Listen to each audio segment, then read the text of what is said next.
Well, good evening, everyone, and welcome to the second lecture of the Sherwood Civil War Speaker Series. Once again, we are pleased to have Missouri Southern State University's KGCS television station recording tonight's program. And if you want to see it, it'll be on YouTube, and it will be also randomly shown on the station. So we greatly thank them for that. We continue the tradition of informing the public about the Civil War by utilizing academic scholars and local experts to tell the dramatic and fascinating story of the era of the 1860s. This year, we are covering from the perspective of the ordinary soldier. Our final lecture will occur on November 5th and will feature Dr. Ian Michael Spurgeon. His topic will be Raising Soldiers for the Army of Freedom, how African Americans from Kansas and Missouri formed the first black unit to see combat during the Civil War. His lecture will be at 7 p.m. right here at this location. And as with all of these series, they'll be open to the public. And so we hope to see you on November 5th. Everyone's welcome. Tonight's keynote speaker is Missouri Southern's own Assistant Professor of History, Dr. Megan Bever. Dr. Bever is part of our outstanding team of experts, which are affiliated with the Sherwood Raider Farm Civil War Park. She has been instrumental in putting this Civil War lecture series together, and for that, I'm extremely grateful. Thank you. Dr. Bever has published articles in the Civil War History and the Journal of Sport History, and has co-edited with Scott Suarez, the historian behind history, Conversations with Southern Historians. But her primary emphasis has centered around the connection of alcohol and the Civil War. Professor Bever has presented papers to the annual meetings of the Organization of American Historians and the Society of Military Historians. The papers are titled, 1, Intimate Enemies, Liquor Distillers and Loyalty in the Confederacy, 1861 to 1865. Another one called Drunken Rowdies, Temperance Meetings and Musket Butts, Renegotiating the Boundaries of the Public Spheres in Civil War Camps. And another one, Martial and Moral Heroes, Officers, Drunkenness, and the Contest over the Meaning of the Duty in the Civil War. Currently, she is working on another article focusing on Confederate Prohibition, which will be published in the Journal of Southern History during the spring of 2019. In addition, Professor Bever is working on a book exploring the role of alcohol in the Civil War. Tonight we have the pleasure of learning more about Dr. Bever's topic, the trouble with Tanglefoot, liquor in the Civil War armies. Please let's welcome Dr. Bever, and thank you for speaking tonight.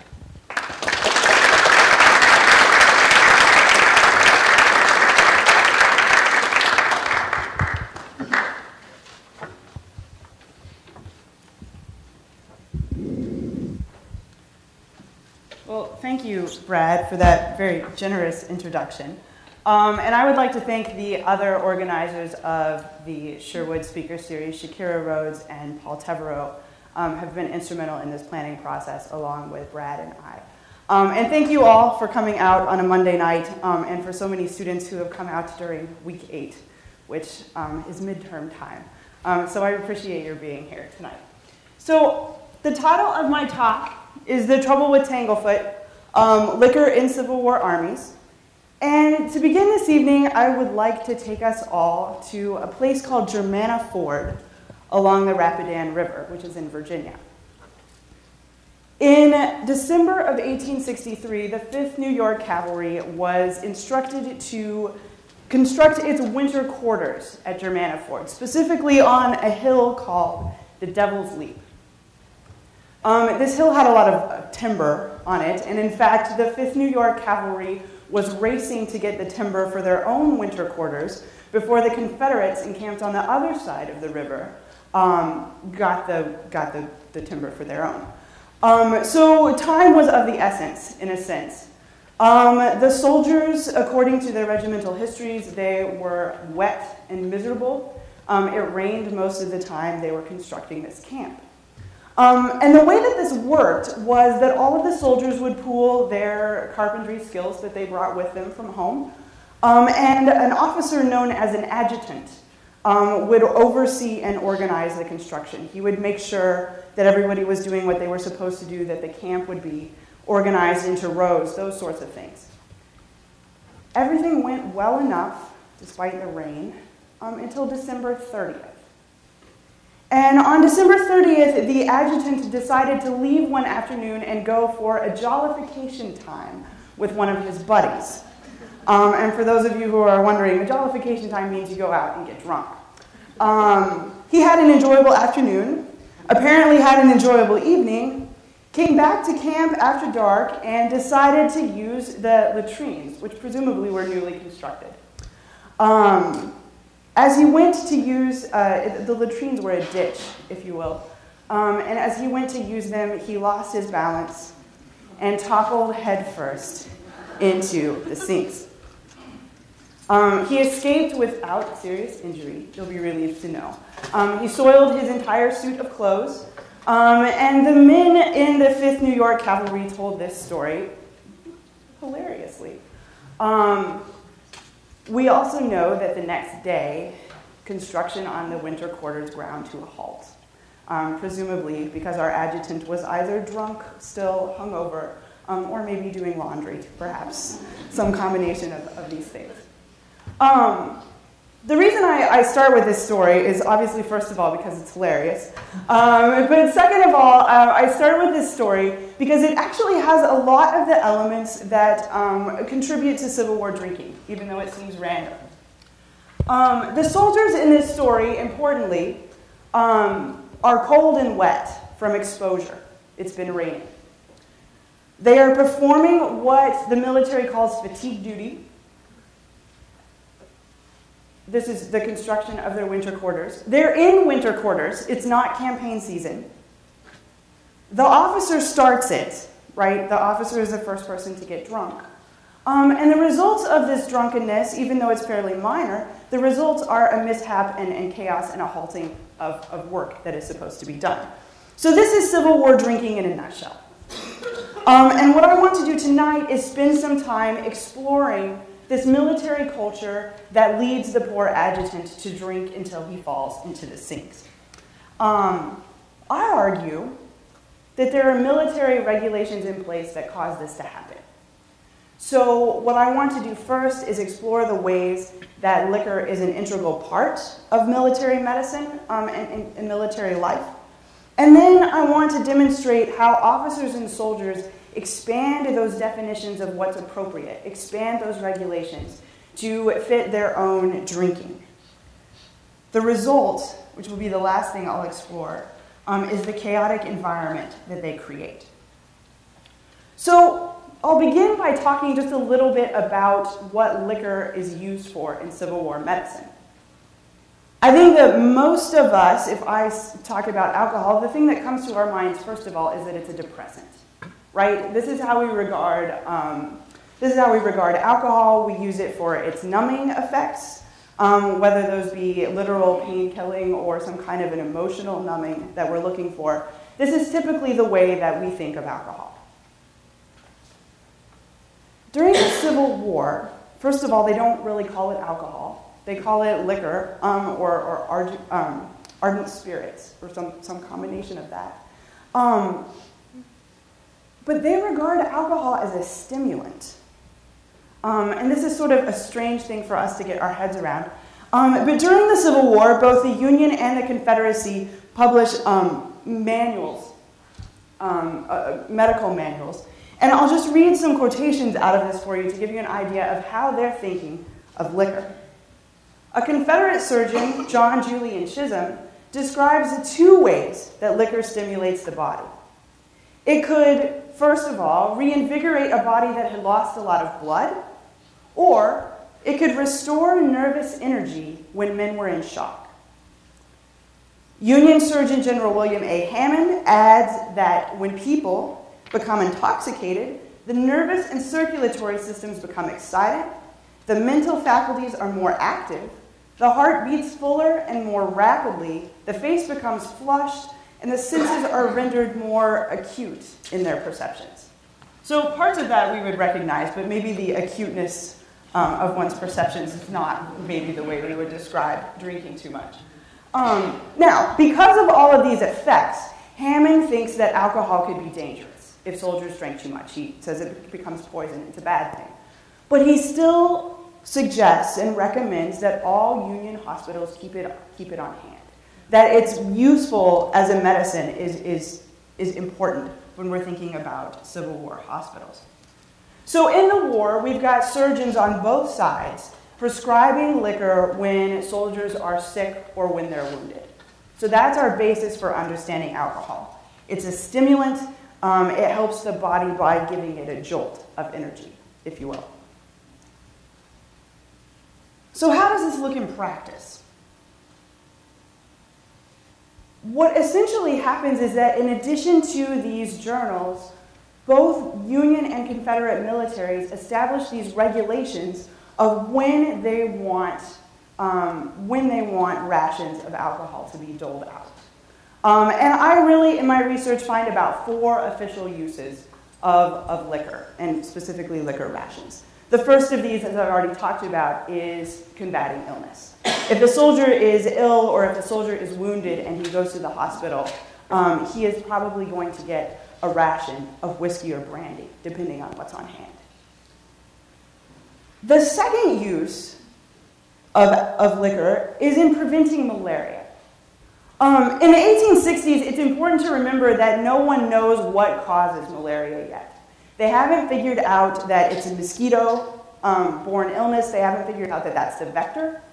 The only thing they know is when soldiers are encamped near water, particularly if it's stagnant or low-lying, they know that the men get sick.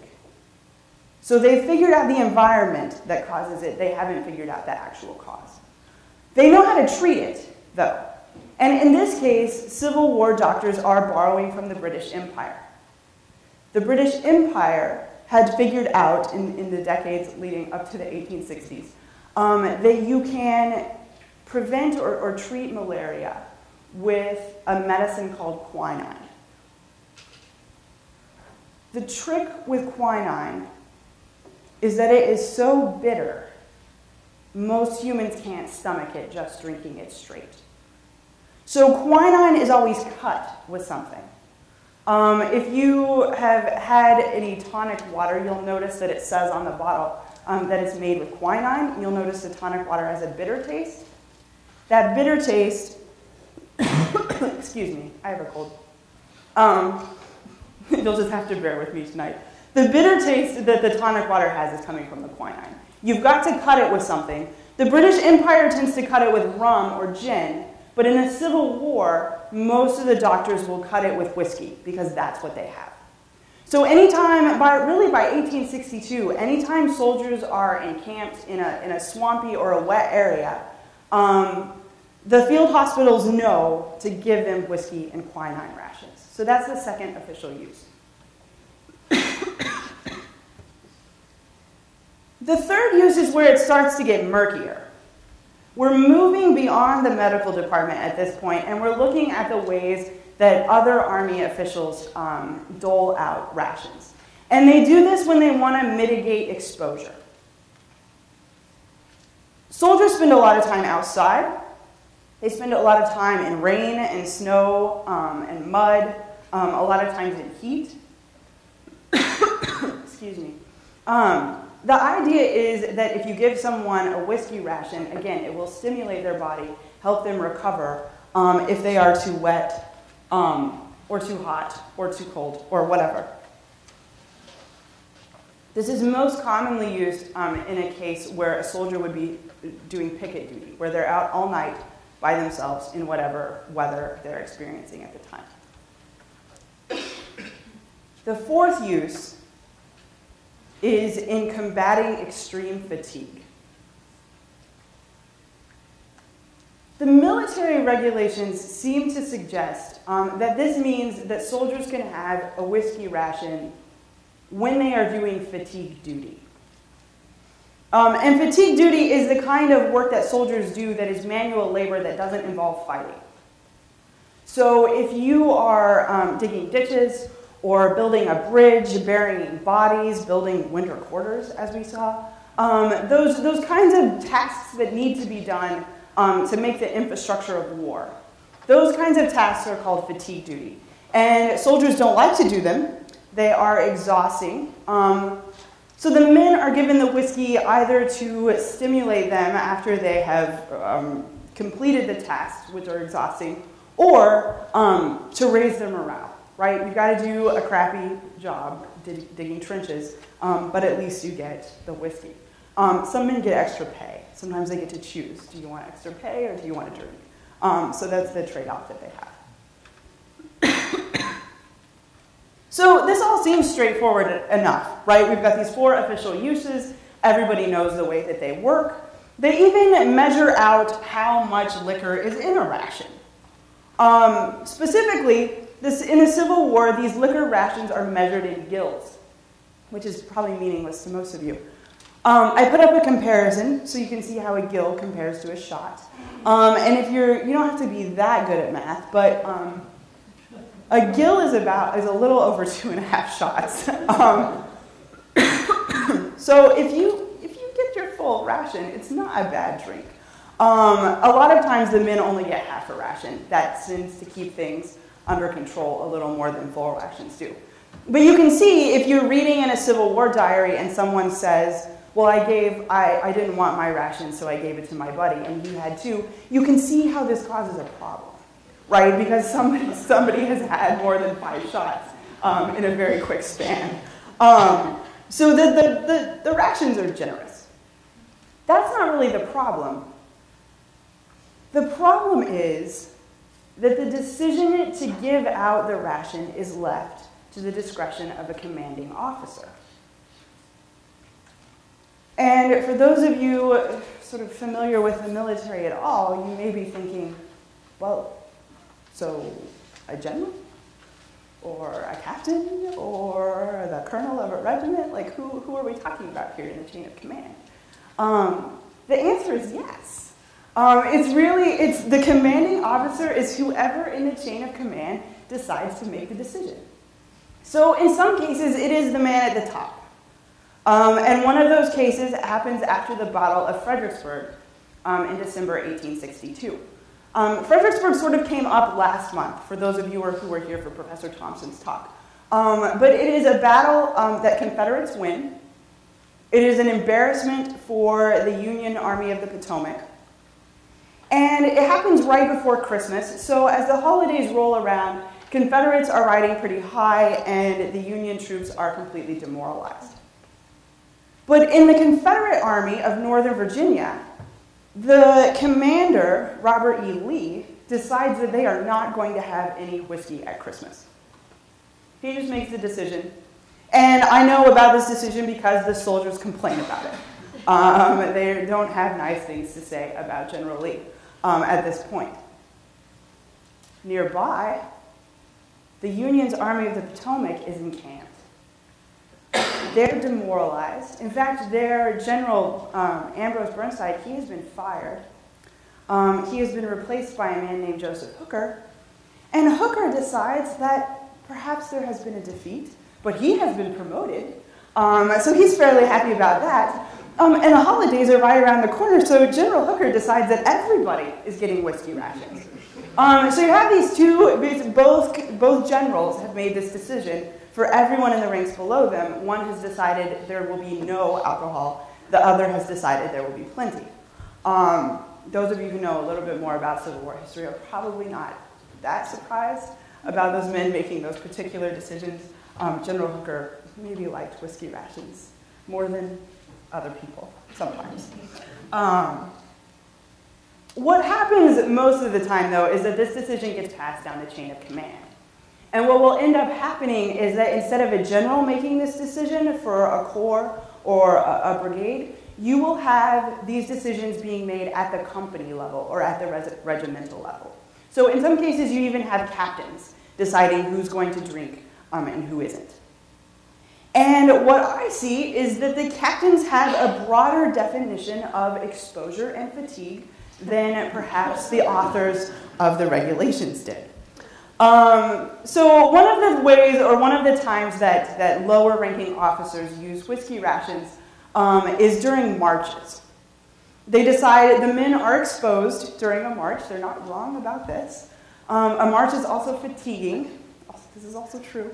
The problem with deciding that men should have a shot of whiskey or a gill of whiskey before they march is that it leads to wandering and straggling, stumbling. The most infamous problem happens again after the Battle of Fredericksburg. As the Union soldiers are retreating, they get stuck in the mud.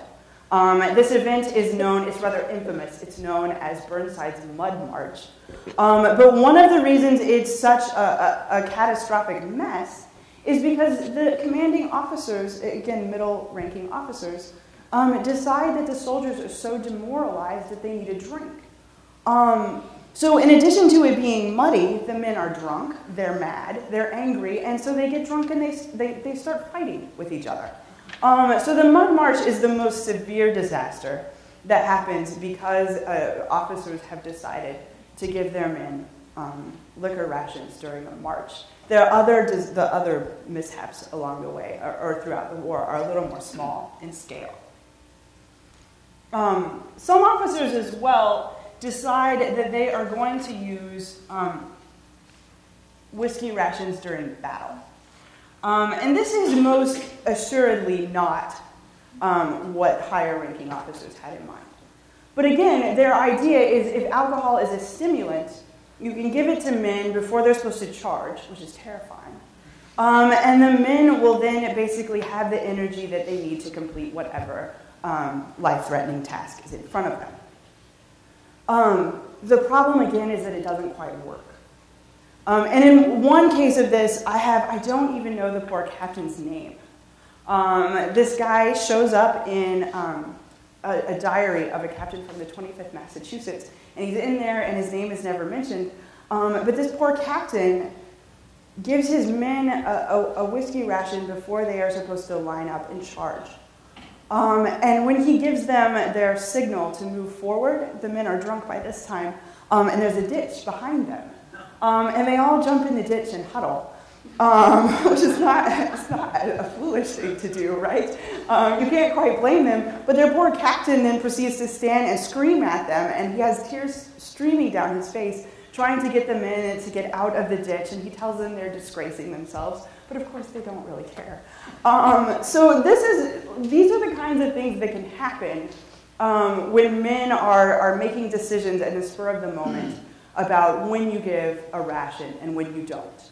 And perhaps not surprisingly, most commanding officers do not give men rations during or before battle. After battle, though, you can always give men a celebratory ration. And I see commanding officers doing this if men have been engaged more harshly than they were expecting, or if they have unexpectedly encountered enemy forces along the road. I see their commanding officers request special rations. I see them sometimes requesting, even handing out rations if the men have done a nice job foraging or on a raid, something like that. But I also see generals handing out celebratory rations if they get good news. So one example of this is the Army of the Potomac earlier in the war. This isn't Army-wide, but some troops hear of Grant's victories in Tennessee in early 1862. The soldiers in Virginia have not really experienced any significant victories. Their morale is low. They hear that their comrades in the West are doing better, and they drink in celebration of them, and have enough whiskey that they start to think that they will capture Richmond themselves in about 6 weeks. They don't capture Richmond until a few years later. So they maybe drink a little bit too much yet again. So what we see basically, if we start looking at officers, and what I hope I'm emphasizing here, is that we have the official uses, we have officers expanding these uses for themselves. Once we get down to enlisted men, we're going to see those definitions of exposure and exhaustion and fatigue expand even further. So the thing to remember here is that enlisted men, unless they have a ration, Enlisted men are not allowed to drink. Officers are allowed to drink. This is a privilege of their commission. They can keep private stores. They can go into town and buy all of the liquor they want to bring it back to their tent. They can buy liquor from the camp merchant. They can drink whenever they want to. They're not supposed to get so drunk they can't do their duty, but they are allowed to drink. Enlisted men are allowed to do none of those things. They will get in trouble if they go to town and drink. They will get in trouble, technically, if they're caught with it in camp. But they do drink all the time. So they have all of these sneaky ways of getting liquor. But what I find is even when they do drink, they pattern their drinking after these official uses. So for most soldiers, their idea of drinking is grounded in this idea that alcohol is a medicine. That is an idea they've grown up with. Most of them are from farming families, especially Confederate soldiers. Union soldiers tend to be able to get medicinal whiskey rations, so they tend to drink rations. Confederate soldiers tend to try to find their own whiskey or brandy. And in doing so, they do something that historian Catherine Shively calls self-care. Now, those of you who've had me for Civil War history, might be a few of you, hopefully you recognize this book because hopefully you read it, or at least most of it. But Dr. Shively, her book is about how these first years of the war. And she argues basically that neither the Union nor Confederate Army or militaries, neither of them had a sophisticated enough infrastructure to keep soldiers healthy. That this war caught them off guard. And so for the first couple years, the soldiers are more or less on their own. If they get sick, they have to figure out what to do about it. If they get hungry, they have to figure out what to do about it. They have to figure out how to keep themselves from getting sick. And she calls this process self-care. So when soldiers go out and find their own fruits and vegetables, that's self-care. When they take a bath, whether anyone has told them to or not, that's self-care. Where my scholarship contributes to Dr. Shively's is that I argue and expand on her work on liquor. And I say, yeah, when they're drinking, they're definitely doing it a lot of times for self-care. And I'll just give you a couple examples, again, of Confederate soldiers because they're the ones more likely to be finding their own whiskey or brandy. But in one case, this Texan named Elijah Petty, he ends up rather sick. He has this long list of ailments he tells his wife about. He's got a cold, which has caused him to have a fever. He also has a case of piles, and he has a hangnail that has become infected. So the poor guy is rather miserable. He finds himself 4 fingers of brandy, so a shot or so of brandy and a bath. And this, he tells his wife, is going to make him feel better. So you can see he thinks the brandy and the bath will do the trick. He's obviously caring for himself. There's no army doctor that is telling him that this will cure his various ailments.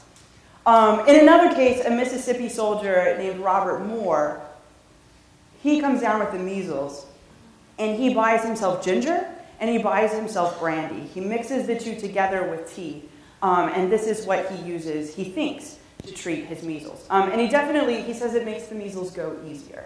So it definitely has a therapeutic effect for him.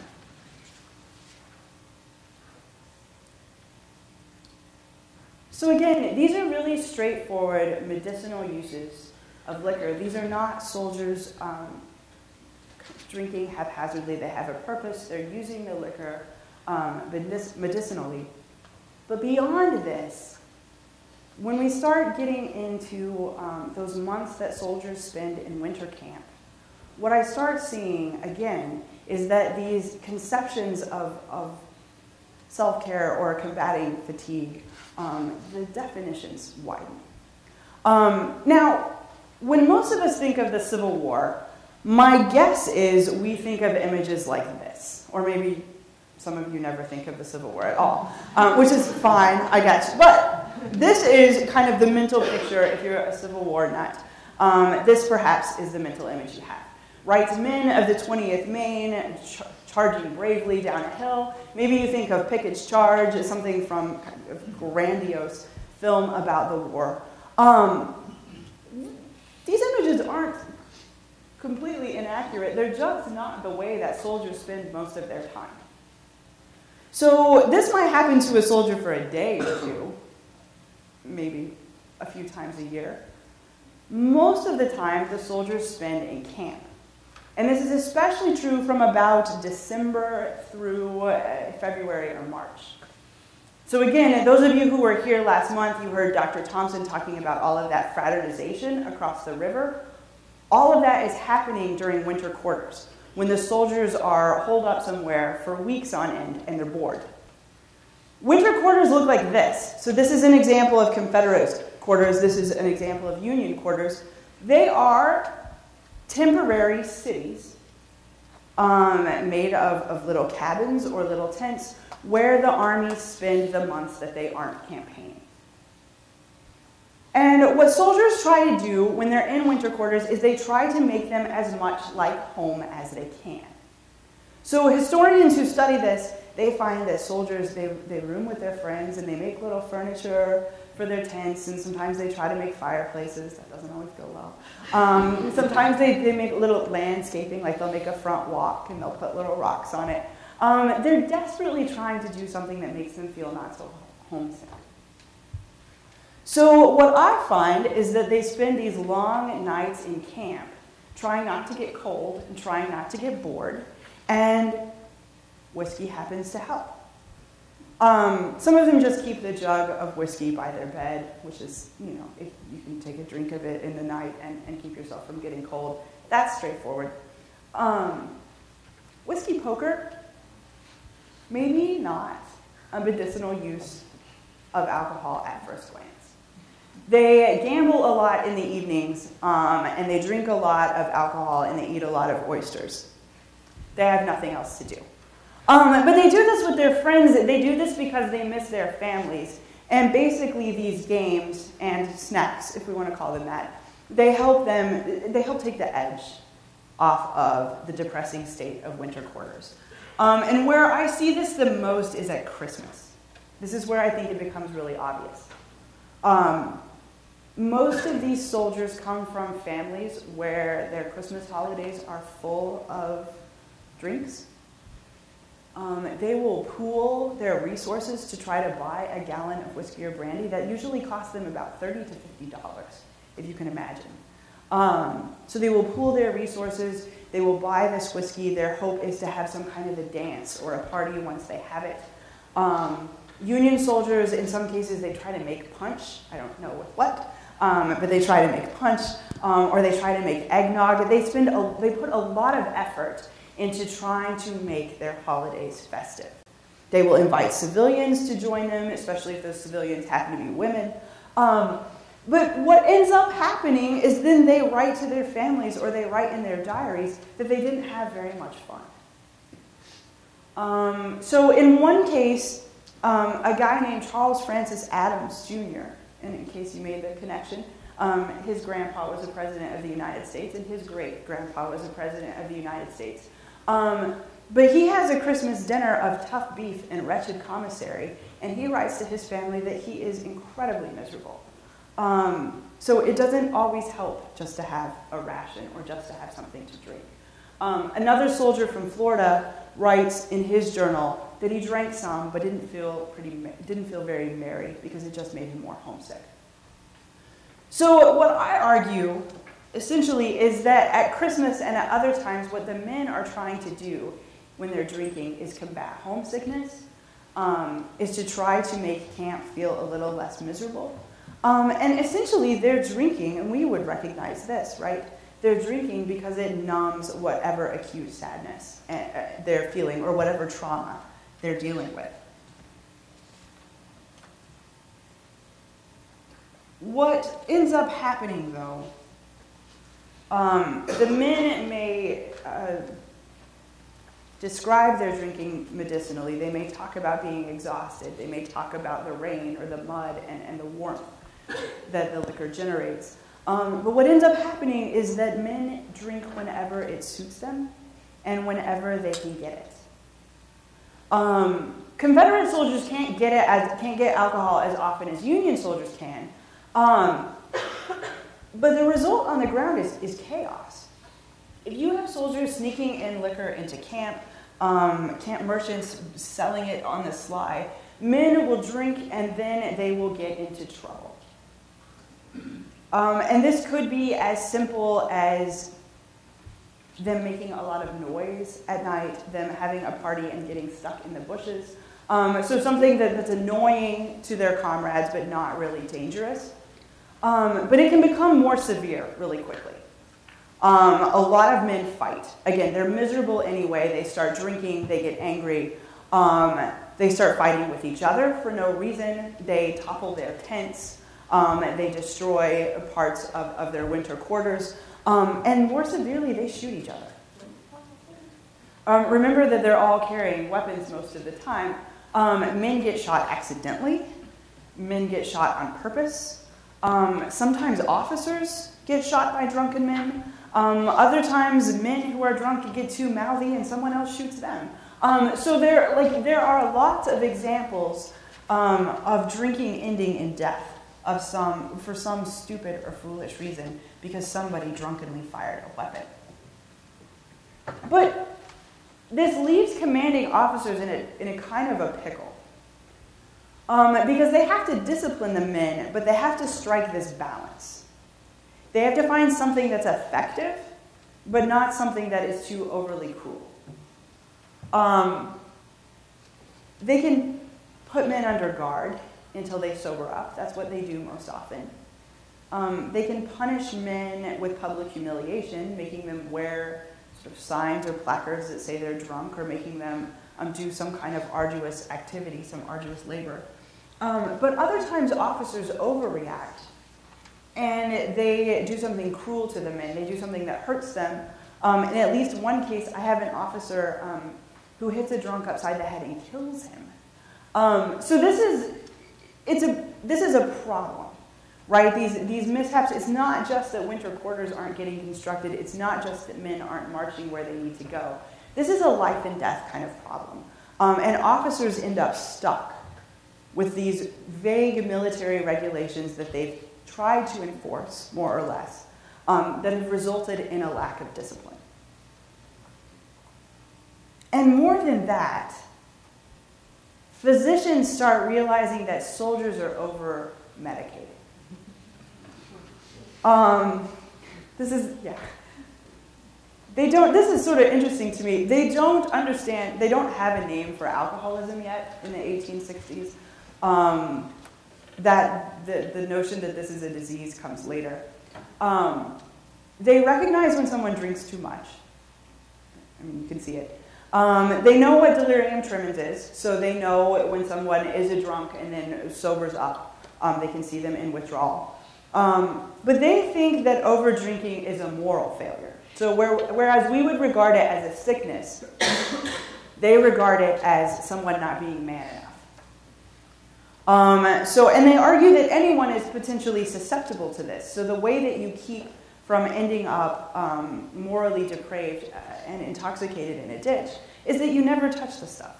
This is the way that the temperance movement in the 1860s is arguing. They're saying, don't even touch alcohol, be a man, don't drink, practice self-control, because you don't want to end up immoral and unemployed. So what I see basically is that physicians are becoming concerned that men are in fact drinking too much, even if they're drinking medicinally. So in the Confederate military hospitals, what starts happening is that physicians require prescriptions before you can get any whiskey. And they do this in part as well because Confederates don't have a lot of alcohol, so they're trying to ration it. The Union doesn't really control the flow of whiskey to that extent. But Union hospitals have newspapers. And these newspapers publish quite a bit on the dangers of drinking and the importance of sobriety. And I'll just read you a couple quotations. In the Soldier's Journal, which I have an image of that for you up here, it tells men not to sit down listless and inactive, and thus enter a course that will make you a curse to yourself and everybody else, because Uncle Sam foots the bill and the rations, both the food and the drink. The Cripple, as well, says that drinking is a vice that betrays the hidden faults of man and shows them in odious colors and faults to which he is not naturally subject. Wine throws a man out of himself and infuses qualities into the mind, making him a stranger in his sober moments. In other words, these two newspapers are, or at least their editors, are imploring soldiers not to drink. Right? You'll end up cursing yourself. You'll become listless. You will do things that you would not ordinarily do. So they're urging men kind of that their character and their manhood depends on them not drinking. And beyond these kind of rather hyperbolic quotations, these papers include ads for temperance clubs that meet weekly. They encourage men to sign pledges. In one case, the men sign pledges that only apply from 8 a.m. to 5 p.m. So, I mean, it's sort of maybe not the most effective pledges, but I guess that's something. Obviously, you can't read a newspaper and then know how many men read this and stop drinking. What I can tell, though, from reading these papers is that if the newspapers are publishing about it regularly, that means there's a problem, right? They're publishing about soldier drinking in hospitals and over-drinking because they are concerned that men are drinking too much. And that certainly is what the primary evidence suggests. So where does this leave us? What do we learn from soldier drinking? Why should we study it? I think on one level, we can conclude that the regulations that the military puts in place don't work, right? That the military has these actual tangible needs for liquor. It's essential to their medical departments. But their regulations don't keep chaos from happening. So we see that liquor is used too widely. We see that the soldiers and officers expand its definitions. So we see that whatever mechanism the military has put in place isn't quite working the way it's intended. But I think there's a larger takeaway here. And for this, I am building on the work of other historians who study Civil War veterans. A few years ago, a study came out called Sing Not War. It's a great book. It's a beautifully written book by a man named James Martin. And he looks at the struggles that Union veterans have trying to transition back to civilian life. So these are men who have had limbs amputated, whose bodies have been riddled with mini balls and only partially repaired. They are men who suffer from trauma that no one knows what to call. They don't have a word for PTSD. That doesn't mean men don't suffer from it. And they go back to this world where everybody expects a man to work as a manual laborer and provide for his family. And a man who can't do this isn't fully a man. So if for whatever reason, either because you're in chronic pain or because you've been sick since 1862 or just because you are traumatized from the war, Civil War veterans often have a difficult time making this transition. And what northern communities do is they build in veterans' homes. And some of you may have seen these in your hometowns. You'll have these big veterans' homes that were built shortly after the Civil War, and they are created so that aging veterans have a place to live in the late 19th century.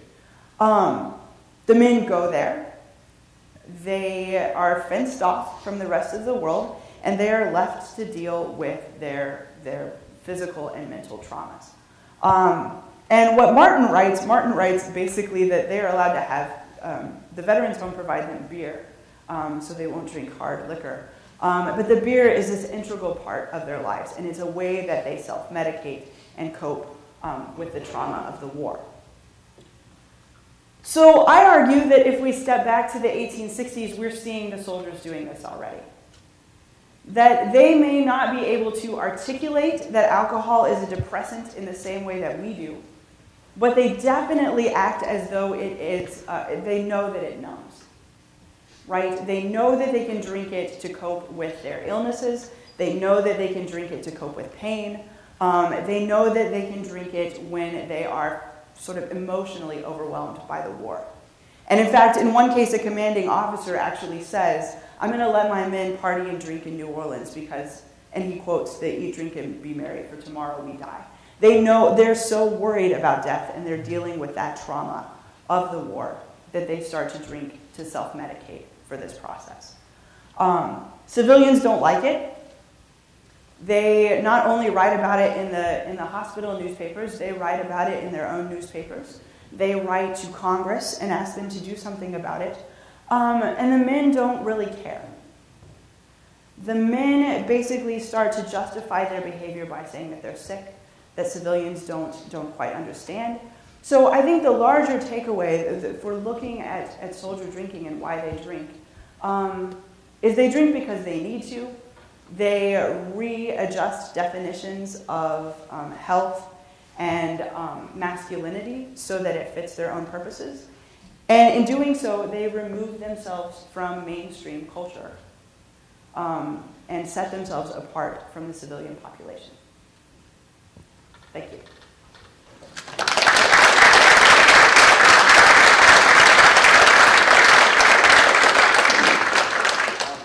I thought we might mix this up a little bit.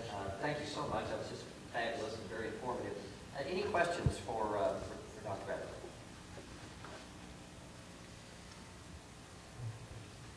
Well, how did they dole it out? I mean, in cups or jugs? Oh. Pass the bottle or take a spoon? That's a good, probably depends on whatever they have. No, they've got ladles. Most of the time it comes in a barrel, like a 40-gallon barrel. Sometimes it comes in bottles. But the men all have cups that they carry with them for their other rations.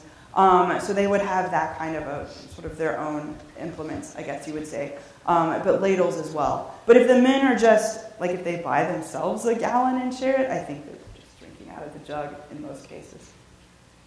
But they'll have them in line up.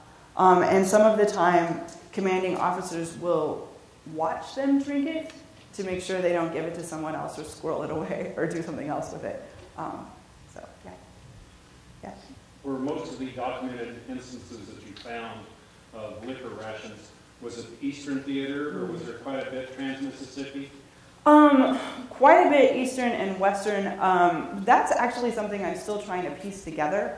I'm trying to figure out where liquor is plentiful and where it's not. And Steve Smith is actually helping me with some of the mapping software on that. I have a student as well, Deanna Smith, who's helping me with this.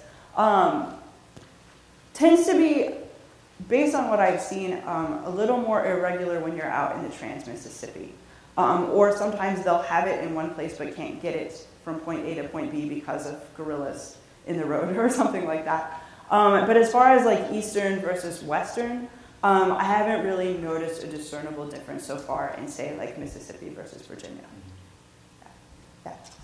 I'm involved with the Newtonia battlefields, and our first battle in '62 involved Indian brigades on both sides, facing each other extremely rare outside of Oklahoma. Right. In your research, have you found anything dealing with the effect of alcohol with the Native American involvement, especially in this area? Right. So yes and no. When I was doing research in the official records, I would come up. I would see it. So for those of you who don't know, the official records are the official reports of the Union and Confederate armies that are compiled by the federal government. And so I see it coming up, but most of the time I see it coming up with the Army trading, actually, or telling people not to trade with Native Americans.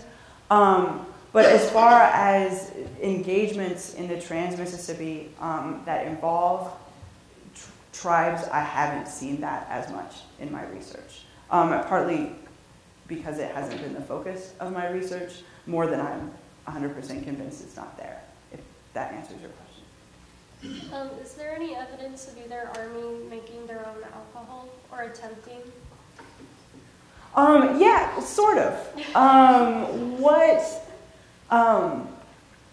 What they do is they tend to contract with private manufacturers.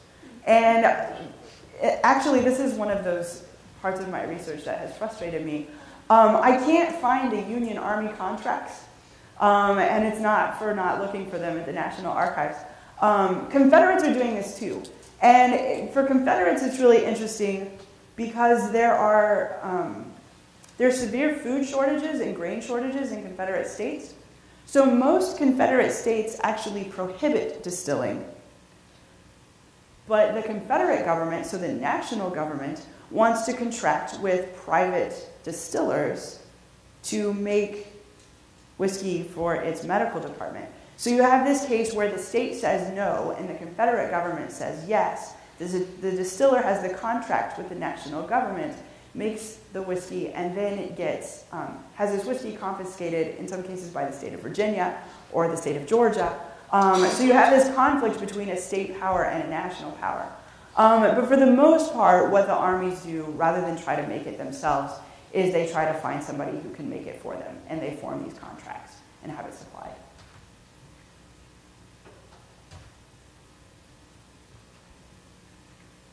Did you find out, notice if there was any more the nationality of the troops, if some of them were more Yeah.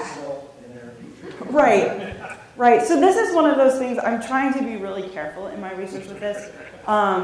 There's a man, a researcher who probably knows more about the court-martial records than any other Civil War researcher in the United States, and he is a trove of knowledge, but he has published this book that says, well, I counted it all up, and German officers or German soldiers and Irish soldiers got arrested more and punished more for drinking, so clearly they were drunk more.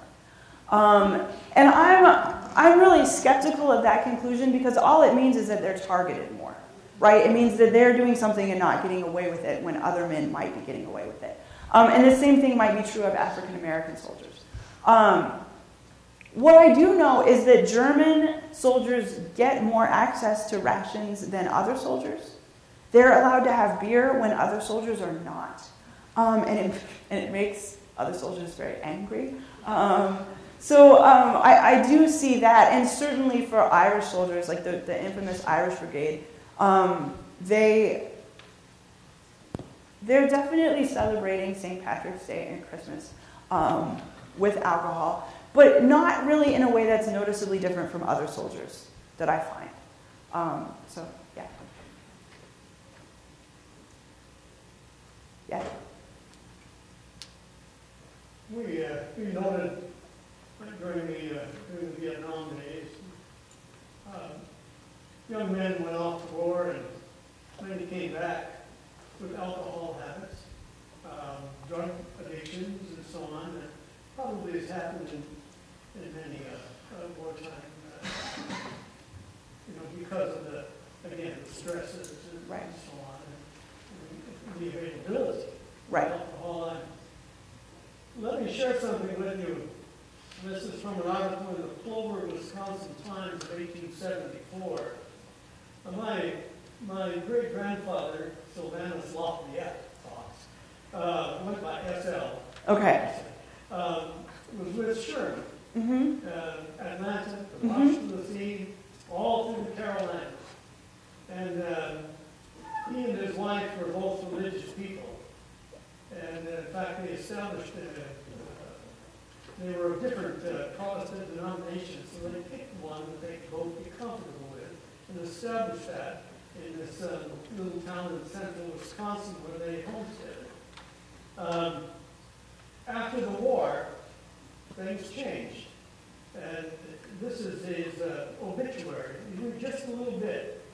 Mr. S.L. Fox, Clover, Wisconsin, was found dead at his home last Saturday.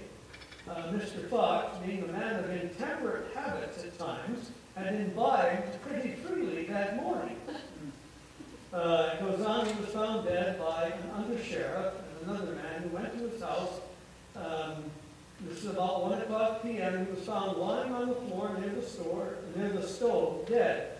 On Sunday, an inquest was held, and the verdict of the jury, we understand, was that the deceased came to his death by strangulation. When he fell to the floor, that his neck became twisted, and so he, by the fall, was rendered insensible and soon strangled to death.